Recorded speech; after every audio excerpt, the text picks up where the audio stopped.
Bonjour, singes à deux pattes que nous sommes. Nous allons cette fois aborder un sujet vraiment hard, celui de cette création matérielle qui nous semble si imparfaite avec son cortège inéluctable de souffrances. Pour cela, nous nous baserons sur des récits effarants qui nous viennent de la nuit des temps, des écrits de gens hors du commun qu'on appelle gnostiques, et qui dès le début ont affirmé que nous sommes le produit d'une manipulation monstrueuse et d'une mystification. Mais avant, clouons le bec à deux catégories de détracteurs. D'abord les formatés des religions abrahamiques. C'est Dieu qui nous a créés, c'est lui qui décide de notre destin, nous devons lui obéir et nous soumettre. Vouloir comprendre les rouages de ce monde si parfait, avec son dessein intelligent, c'est le remettre en cause et donc lui désobéir. Bon, cher bigot illique, eh bien gardez vos chaînes, obéissez à papa, continuez de faire les perroquets en répétant votre livre, et surtout priez pour les nourrir. Nourrir qui? On l'expliquera dans cette vidéo. Désolé, les gnostiques ne peuvent rien faire pour vous, mais peut-être que dans une nouvelle incarnation, vous commencerez à vous poser des questions. Et comme on dit dans l'armée, commencer à réfléchir, c'est commencer à désobéir. Amen. Et ceux qui savent tout, et qui ont tout compris, le yin du yang et le yang du yin, la dualité, la bipolarité, les nouillageux, la théosophie ou la conscience supratruc, qui ont trouvé leur petite explication égocentrique et masochiste pour pouvoir ronronner tranquille, bref, les adorateurs de l'âme et ses sempiternelles réincarnations. Au fait, c'est quoi l'âme? Tiens, pour rigoler, donnons quelques définitions. Âme provient du mot latin anima qui signifie souffle, respiration. En hébreu, on dit nefesh, qui viendrait d'une racine qui signifie respirer. Dans la mythologie grecque, l'âme est appelée psyché. L'âme serait le principe vital et spirituel, immanent ou transcendant, qui animerait le corps d'un être vivant. Mais certaines traditions affirment que le corps et l'âme sont périssables et que nous possédons plusieurs âmes, plusieurs animations. L'âme animique qui anime le corps physique, l'âme sensible pour le corps astral, l'âme intellectuelle pour le corps mental. Et pour compliquer le tout, on ajoute l'esprit, en prétendant que le corps et l'âme sont mortels et que seul l'esprit est éternel. Dans la gnose, l'âme est une énergie psychique dont se repaissent les entités. L'âme est la demeure provisoire de l'esprit. Et en plus, le Nouveau Testament a traduit le souffle, le pneuma en grec, par Saint-Esprit. Bon alors, le souffle, c'est qui? L'âme ou l'esprit? Et l'esprit, c'est quoi? Notons que l'âme est un mot ignoré chez les bouddhistes qui préfèrent utiliser le mot conscience. Les bouddhistes parlent aussi d'esprit ou de nature de l'esprit, et les chrétiens de Saint-Esprit. Putain de mots. Donc résumons. Corps, âme, esprit. 1, 2, 3. Rappelons-nous ce que le grand Mahatma m'apprendra à enculer fourmi en déduisit après sa grande retraite de 3 ans, 3 mois, 3 jours dans une grotte. 1 et 3 sont vrais, 2 est faux. Bigre. Bon, les oreilles ne fument pas trop? Courte pause. Nous, les gnostiques, on est cash. La soumission ou le masochisme intello, ce n'est pas notre truc. On n'est ni soumis, ni maso, on est gnostique, poilotique. Et le premier des gnostiques connus est le Bouddha historique Gautama Siddhartha, appelé aussi Sakyamuni, qui après avoir connu l'éveil il y a plus de 2500 ans, déclara dans son tout premier enseignement donné à Bénarès sa première noble vérité. Tout est insatisfaisant, impermanent, toute existence est souffrance. La naissance est souffrance, l'existence est souffrance, la décrépitude est souffrance, la maladie est souffrance. C'est clair, net et précis. Ce n'est pas du réchauffé, malgré que les paroles de ce sage n'aient été portées par écrit plus de 60 années après sa mort. Tous les exégètes s'accordent sur le sens de cette formule. Alors les tartuffes qui veulent nous faire gober que la vie est trop belle, blablabla, qu'il aille se faire voir chez Bouddha, na. Et un autre gnostique très connu et éveillé du nom de Jésus a lui aussi été très clair sur cette création. C'est d'ailleurs écrit dans le bouquin qui parle de lui, dans Jean, chapitre 8, article 23. Vous êtes d'en bas, moi je suis d'en haut. Vous êtes de ce monde, moi je ne suis pas de ce monde. Cette création ne peut pas être divine. Comment imaginer un seul instant que la substance divine, genre femelle, ou le monde divin, genre mâle, qui ne sont que amour et bonté, ait pu créer le mal, la haine et plein d'autres trucs du même tonneau au nom de la bipolarité ou de la dualité qui ne font qu'un, nous affirment les intellos du supra-esprit. Faut vraiment être tourmenté du bulbe et passablement maso pour imaginer des trucs comme ça. Mipam le petit Tibétain répondait au bigot en indiquant les contradictions existant entre certaines de leurs théories et les faits réels. Lorsqu'il lui parlait de l'amour de Dieu pour ses créatures, il leur rappela l'universelle détresse des êtres en proie à la maladie, à la vieillesse, à la mort. Il dépeignait les drames de la nature, le plus faible servant de nourriture au plus fort, l'insecte à l'oiseau, le chevreuil au léopard, il leur disait l'angoisse de l'arbre fixé au sol, qui sent la liane s'attacher à lui, croître et l'enserrer, ou les mouches tisser autour de ses branches immobiles un linceul qui l'étouffera. Où est donc la justice, la divine bonté, quand certains naissent aveugles, infirmes ou stupides? Qui donc s'amuse à les créer ainsi? Si le divin avait voulu créer et faire l'expérience du plaisir sans cesse renouvelé de la création, il aurait créé des créatures qui n'ont pas besoin d'en manger d'autres pour survivre. Des créatures qui se nourrissent que d'eau fraîche, de soleil et de prana, qui n'urinent pas et ne défèquent pas. Utopie? Non, on appelle ça du sun gazing. Cherchez sur Internet. Imaginez une création dans laquelle tous les animaux ne se feraient que des bisous, au lieu de se bouffer. Une nature enchantée, sans cesse renouvelée.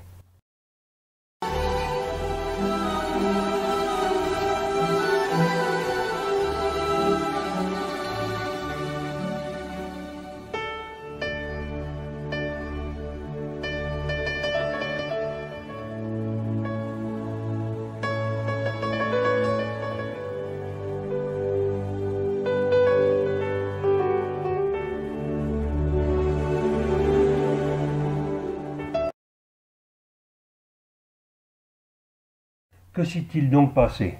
N'y aurait-il pas eu un gros bug, comme on dit maintenant, dans l'intention première? À notre connaissance, seuls des gens appelés gnostiques se sont posé la question et ont remis en cause cette création si mal foutue. On les trouvait en Grèce du côté d'Éleusis, en Égypte à Alexandrie, et aussi à Rome jusqu'à ce que le christianisme triomphant décida de tous les éliminer et de brûler tous leurs livres. Heureusement, en 1945, deux paysans égyptiens découvrent plusieurs papyrus dans une grande jarre de terre dans les grottes à proximité de la ville de Nag Hammadi, au nord-ouest de Luxor. Il s'agit d'un ensemble de 13 cahiers formés de pages manuscrites reliées ensemble en forme de livres appelés codex, qui sont désormais conservés au musée copte du Caire. C'est la bibliothèque de Nag Hammadi. Et que nous racontent ces papyrus? Des histoires incroyables, écrites dans le langage de l'époque, remplies d'allégories alambiquées, difficilement compréhensibles, mais d'où ressort l'idée principale: le plan divin a été détourné par des entités qu'ils appellent archontes. Dans la majorité des gnoses, la création de l'homme n'est pas considérée comme une œuvre divine. Quand le Dieu supérieur intervient, c'est pour corriger le travail, maladroit ou pervers, d'entités mauvaises. Dixit Serjutin, Les Gnostiques, page 52. La Terre serait sous une malédiction depuis très longtemps qui nous fait douter de notre connexion avec la source infinie de toute création. Cette malédiction nous fait sentir seuls, vulnérables et isolés, projetés du royaume des cieux vers un monde cruel et de combats sans fin. Nous vivons une illusion à l'intérieur d'un univers holographique dans lequel la dualité et la polarité sont des aspects naturels de la vie. Cette empreinte binaire est devenue tellement importante que nous avons perdu de vue l'hologramme au grand complet et nous croyons maintenant que c'est la totalité de la réalité. Les humains ont été conditionnés à idolâtrer cette tromperie holographique et les agents qui la perpétuent. Cet hologramme a été nommé Maya par les hindous et les gnostiques l'ont appelé démiurge. Note, cet hologramme partiel, nous l'appelons aussi sphère réflectrice ou encore matrice. Dans ce système anthropique de conscience et de séparation provoqué artificiellement dépend la récolte d'énergie des âmes incarnées à l'intérieur de ce système pour pouvoir préserver l'existence de ces entités. Nous sommes ainsi gardés prisonniers dans cette matrice pour être traits comme du bétail de notre énergie vitale appelée âme. Lorsque nous n'avons plus assez d'énergie pour être exploités, notre enveloppe corporelle meurt et notre âme va se régénérer, non pas à sa source, mais dans un plan sous contrôle démiurgique, puis revient sur Terre après effacement de ses mémoires. C'est le drame de la réincarnation sempiternellement répétitive. Oui, tout cela paraît incroyable, mais c'est pourtant ce qui est écrit dans les documents gnostiques, mais sous une forme et un style difficilement décryptables. Toute notre réalité est reliée à cette tromperie, cette duperie existentielle. Et cette dualité englobe aussi la lumière et les ténèbres, enfin une fausse lumière, qui nous attire vers la réincarnation lors du passage appelé mort.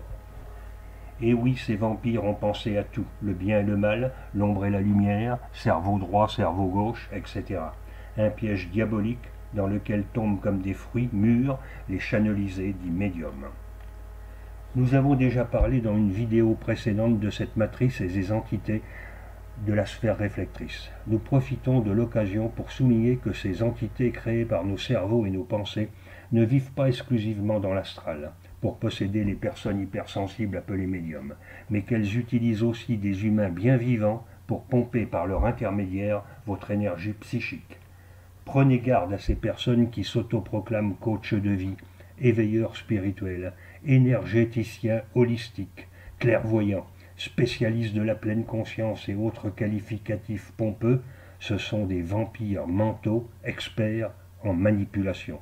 Ces personnes se camouflent derrière des mots magiques comme amour et empathie. Elles déclarent aimer tout le monde, alors qu'en fait elles n'aiment que leur ego. Ces personnes manipulées par l'ailleurs sont très chaleureuses et ont la capacité de lire vos pensées. Si vous les laissez vous embobiner, vous tomberez dans un gouffre sans fin. Avant d'en écouter un et de gober ses paroles, observez bien son visage et son regard. Si vous êtes un tant soit peu intuitif, vous ressentirez que ces vampires psychiques respirent le faux. Internet est rempli par ces manipulateurs qui ont compris l'intérêt de ces réseaux pour se remplir les poches et satisfaire les entités qui les possèdent. Et le plus triste, c'est de constater le nombre effarant de suiveurs qui ne savent dire que merci. Merci machin ou machine, je me sens mieux maintenant, ça m'a fait du bien ta vidéo, merci de me manger. Le gourou n'est rien. Des types qui racontent des conneries, il y en a des tonnes. Le problème n'est pas là, l'épine dans le pied, ce sont les disciples. Tous ces gens hagards, comme des âmes en peine, hantés par le désir de se soumettre et prêts à tout gober, pourvu qu'on les délivre de la responsabilité de penser par eux-mêmes. Positivons quand même, il existe de vrais guérisseurs. Ils sont humbles, ne demandent pas d'argent ou si peu pour les soins prodigués, car comme tout le monde, ils ont besoin d'un minimum de revenus pour continuer à soulager les malportants. Ils sont altruistes. Les écrits gnostiques affirment qu'il existe une énorme conspiration multidimensionnelle en place ici sur cette planète, et elle nous tire de l'énergie en nous poussant vers un côté ou l'autre du spectre de la polarité. Le plan divin aurait ainsi été détourné par des apprentis sorciers, et nous en payons le prix, un très gros prix. Un espoir cependant, les forces de la vraie lumière divine existent au-delà de la matrice. Hors du mental, oui je le répète, hors du mental et donc de l'intellect, il nous arrive des signes ou des images très brèves qui nous guident sur la voie de la compréhension et de la libération. Vous remarquerez que ces signes, ces intuitions arrivent toujours à un moment inattendu, des signes que nous seuls sommes capables d'identifier. D'ailleurs ce n'est pas par hasard si certains d'entre vous regardent cette vidéo après en avoir vu d'autres sur le même sujet. Qui vous a guidé ainsi? C'est votre lumière intérieure, d'une qualité extrêmement pure, qui vous parle non pas directement, mais de manière, disons, télépathique, et peut être aussi ce que j'appellerais des agents divins sortis de la matrice. Je vous dis ça, je vous dis rien, mais il me semble avoir reçu dans ma vie plusieurs fois des signes, des messages qui provenaient du haut et qui me disaient « Monte, monte, libère-toi, rejoins-nous. » Retournons au plan divin, au plérôme. Une dernière chose. Cette chaîne est l'une des rares chaînes gnostiques en français. Et en vrai gnostique, nous acceptons tous les commentaires, même contrariants s'ils restent polis.